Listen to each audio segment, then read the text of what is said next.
Scribble a note, trace out a clipping, sketch a masterpiece.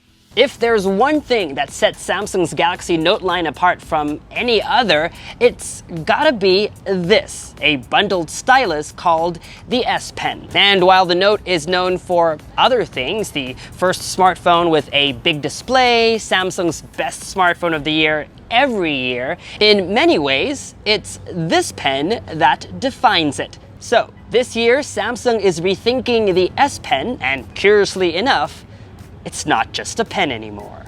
Fasten your seatbelts, folks. Let's discover the new Samsung Galaxy Note 9 GadgetMatch style. Hi, I'm Michael Josh, and you're watching GadgetMatch. If we were to summarize what's new about the Samsung Galaxy Note 9, it would be a larger battery, more power and storage, a versatile S Pen, intelligent camera, and some heft in the pocket, both literally and figuratively. Do we like these changes? What do we think about the Note 9? Are these improvements reason enough for Note users to want to upgrade? If you stick with us from beginning to end, we'll talk about the Note 9 and answer all of these important questions. All leaks and teasers leading up to the Note 9 launch were all about its S Pen. More on that later, but first, let's talk about design. If you're expecting to be wowed this year, don't get your hopes up. The Note 9 looks pretty much like last year's Note 8, which is not a bad thing. For one, if you're not a fan of the notch, this is one of only a few 2018 smartphones without one. The experience isn't completely edge-to-edge, as you can see by this bit of forehead and chin, but the display is still one of the best out there. Other mainstays are welcome: stereo speakers, water and dust resistance, and yes, the headphone jack survives to live another year. Where it did make changes, they were subtle. Some we liked, and some we didn't. We like that the camera module now matches the phone's color, although we think its design could do a bit more tweaking. We like that the fingerprint sensor is now underneath the camera, not beside it, but it's still quite far up for short fingers to reach. And over here, a diamond-cut chamfer on its edges that looks elegant, expensive, and Samsung says gives the phone a slimmer profile. One last change can be felt, not seen. The Note 9 is noticeably heavier than the Note 8. Why that is, we'll get into next, so keep on watching. In our hands-on last year, we said that it feels like Samsung skimped on battery capacity, giving the Note 8 a smaller battery than usual. This year, Samsung is giving the Note 9 more battery juice than ever before. And though higher capacity doesn't always necessarily mean better battery life, we feel this upgrade is necessary, considering the kind of power users the Note line attracts. Folks who prioritize performance and productivity. That's exactly what you're getting from the Note 9.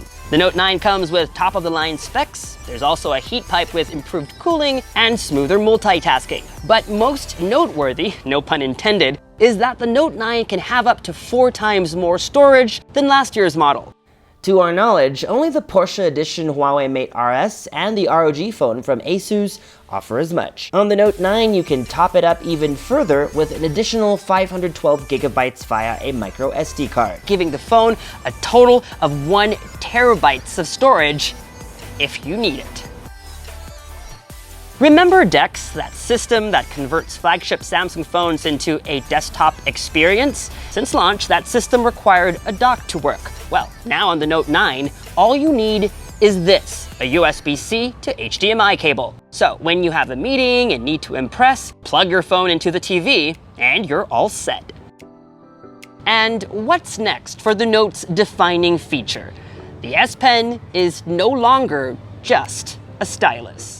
Need a remote to switch slides while presenting? The S Pen can do that with just one press of a button. Traveling and want an OOTD photo? The S Pen can do that too.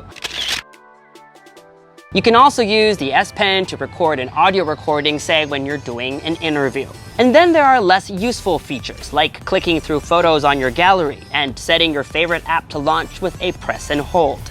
All of these new functions need power.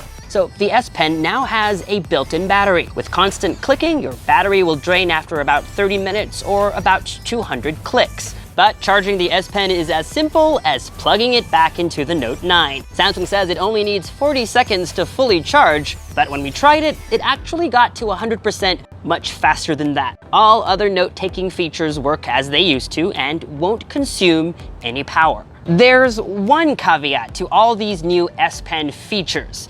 That button we were talking about is this one over here, not this highly clickable one up here. And while I fully embrace these new S Pen features, it would have made more sense if it were this button. The S Pen comes in different colors, like crayons, each with its own predefined color of digital ink. The blue Note 9 comes with a yellow S Pen with yellow ink when you scribble a note when your display is off. The black S Pen, white ink.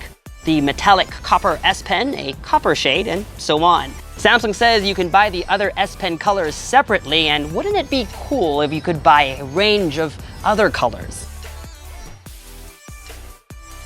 In the camera department, what you're getting is basically the same superior camera of the Galaxy S9 Plus, with a few other software improvements. There's Scene Optimizer that adjusts color and contrast settings depending on your subject. It's very similar to AI cameras seen on other phones. There's also something called flaw detection that suggests retaking a photo when someone blinks in a photo, or if the phone detects image blur. AR emoji still doesn't accurately match how one looks, but hey, you get more outfits and backgrounds are now changeable.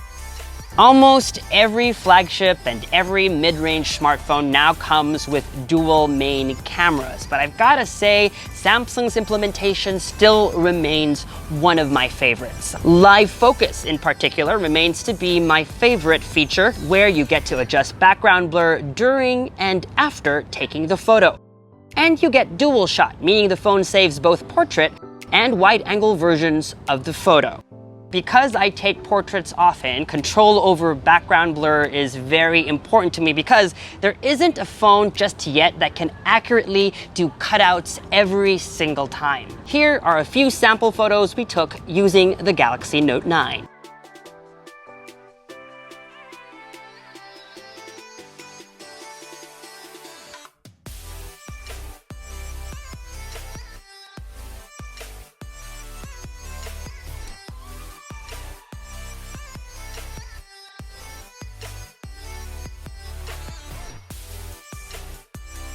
So, initial thoughts on the Samsung Galaxy Note 9? As expected, it's an excellent, well-rounded smartphone. Beautiful, powerful, made for work and play. Its superior cameras and bundled S Pen make it a solid choice for anyone at the top of their game. I like how the phone doesn't try too hard to fit in with current trends, because it doesn't have to. Some of its new ideas are good, but could be better executed. If you're thinking of upgrading, the mostly iterative features of the Note 9 don't offer a compelling enough reason, unless you own a Note 5 or older. So Note 8 users, save your money.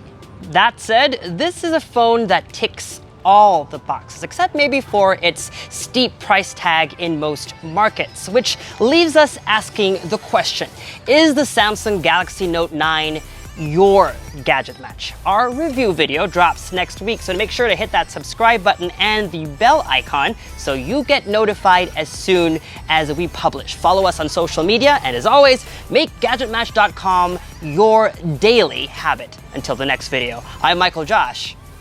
Thanks for dropping by.